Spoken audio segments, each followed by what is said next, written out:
Bismillahirrahmanirrahim. Assalamualaikum warahmatullahi wabarakatuh. Perkenalkan, nama saya Rizka Febrianti dari Universitas Islam Negeri Sultan Maulana Hasanuddin Banten. Video ini diajukan untuk memenuhi ujian tengah semester mata kuliah Teori Konseling dan Psikoterapi. Baik, kali ini kita akan membahas tentang pendekatan konseling client center yang awal mulanya dikembangkan oleh Roger sebagai client center terapi. Pertama yang akan kita bahas di sini adalah tentang hakikat manusia. Nah, manusia pada dasarnya itu baik ya dan penuh kepositifan.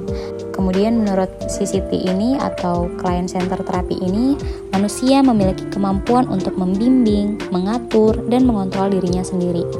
Maksudnya itu, meskipun mereka berada dalam lingkungan yang enggak baik, ketika mereka memiliki kontrol diri yang baik, maka mereka enggak akan terpengaruh. Nah, itu pandangan manusia menurut Roger. Kemudian konsep dasar. Nah, prinsip konseling client center ini menekankan pada dorongan dan kemampuan yang terdapat dalam diri individu. Untuk apa? Untuk berkembang, untuk hidup sehat, dan menyesuaikan diri. Kemudian menekankan pada unsur emosional, tidak pada aspek intelektual. Dan yang terakhir menekankan pada situasi yang langsung dihadapi individu dan tidak pada masa lalunya. Jadi, prinsip konseling client center ini adalah di sini, bukan di masa lalunya. Selanjutnya, asumsi tingkah laku bermasalah. Nah, asumsi tingkah laku bermasalah atau yang sering kita sebut sebagai pijakan saat kita menentukan pendekatan mana nih yang cocok untuk masalah individu. Nah, yang dikembangkan oleh client center adalah adanya ketidaksesuaian antara diri yang nyata dengan diri yang ideal. Jadi tuh semakin jauh ketidaksesuaian antara diri yang nyata dengan diri yang ideal, semakin menunjukkan bahwa individu tersebut bermasalah. Nah, ini menurut pandangan client center. Kemudian lanjut ke syarat konselor dan peran konselor. Jadi hubungan konselor dan konseli yang dikembangkan di sini adalah unconditional positive regard. Maksudnya itu tanpa syarat. Nah, konselor memiliki syarat khusus nih. Yang pertama adalah sensitif dalam hubungan insani. Kemudian objektif, menghormati kemuliaan orang lain, bebas dari prasangka, tulus dan sanggup masuk ke dalam dunia konseli. Jadi syarat konselor di sini nih harus memiliki empati yang sangat tinggi. Kemudian peran konselor. Nah, fungsi dan peran konselor di sini nih yang memiliki ciri khas khusus. Yang pertama itu adalah tidak memimpin. Jadi yang menentukan proses perkembangan konseli adalah konseli itu sendiri. Nah, konselor menerima individu sepenuhnya dalam keadaan atau kenyamanan yang bagaimanapun. Artinya unconditional positive regard yang tadi ya, yaitu tanpa syarat.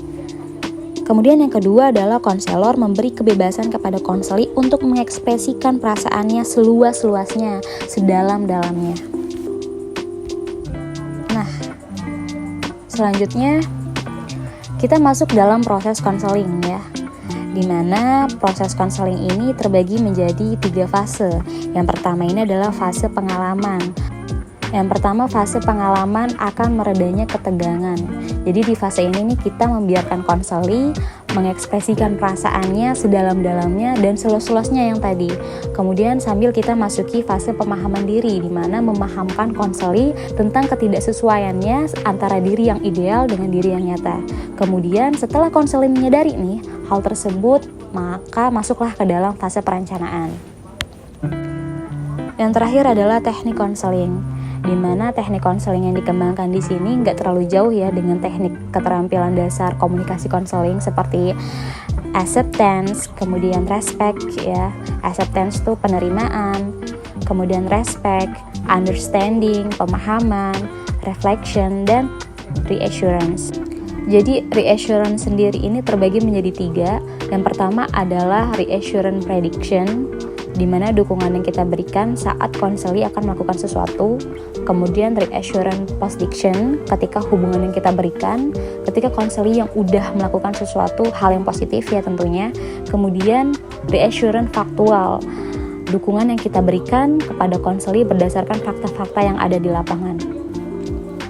Baik, terakhir kesimpulan pendekatan client center ini adalah pendekatan konseling yang menekankan pada keaktifan konseli untuk bereksplorasi mengungkapkan dirinya pada permasalahan yang dihadapinya.